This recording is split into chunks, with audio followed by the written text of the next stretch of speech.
BJP ఇప్పుడు నరేంద్ర మోడీకి అవుతుంది. ఇప్పుడు టీఆర్ఎస్కి అయితే మేము 10 సార్లు వెళ్ళాము. ఫస్ట్లో మాకు ముగ్గురు తరఫున మనిషికి 2000 ఇచ్చిండు. ఇప్పుడు ఆడ ఎలక్షన్ ముంగట కథ బంద్ పెట్టిందంటే వరకు 10 సార్లు ముగ్గాలే బంద్ పడ్డాయి. బంద్ అని మొత్తం మాల్ ఖరీదు లేదు, బంద్ పడ్డది, సంఘాలే బంద్ పడ్డాయి. అట్టిగా బట్టి బీఆర్ లెక్క తిరుగుతారు. ఇప్పుడు కాంగ్రెస్ వస్తే ఏం కాదంటారా మీకు? మరి ఏమో ఏం చేస్తాడో అన్ని మనతోనే నడుతుంది. మనం అప్పులు చేసిందని కుప్పల అప్పులు ఎక్కులాడుతాడు చేస్తాడు. ఎవరికి ఏమి చేయాలి, ఏం కథ ఎట్లా అనేది లేదు. ఇప్పుడు రాహుల్ గాంధీ కూడా మేము గెలిస్తే అది చేస్తాం, ఇది చేస్తాం, కులాలను అన్ని వేరేస్తాం అంటుండదు అంటాను. అందరికి అంటే ఇప్పటి మందమే, తర్వాత మళ్ళీ ఎక్కడ దక్కని. మరి ఇప్పుడు మన ప్రభుత్వం ఎట్లుంది? రేవంత్ రెడ్డి ఏ సలహానే ఉండదు. రేవంత్ రెడ్డి సంఘాలే బాగుంది, బంద్ పడింది, సంఘాలే బంద్ ఉంది.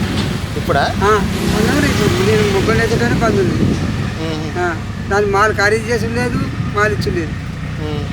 మీకు పథకాలు వస్తున్నాయి ఇప్పుడు?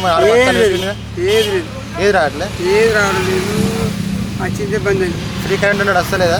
ఏది వస్తలేదు. కరెంట్ పోతుందా ఉంటుందా? ఓకే, కరెంట్ బాగుంటుంది. కరెంట్ ఉంటుందా? ఇప్పుడు ఆడోళ్ళకి ఇది పెట్టింది కదా ఫ్రీ బస్ అని. ఇంకా ఆడో ఎందుకు పెట్టి తిన్న దగ్గర పెట్టుకున్నాడు అంతేనా? ఇప్పుడు ఆడోళ్ళు అంటే ఒక్క జాకెట్ ముక్క కొనుక్కోడానికి హైదరాబాద్ పోయి వస్తుంది, కొనుకొచ్చుకుంటాను. తిరిగి వస్తాయని ఏమవుతుంది? కొద్దిగా పోతే మళ్ళీ సాయంత్రం రాలే వచ్చి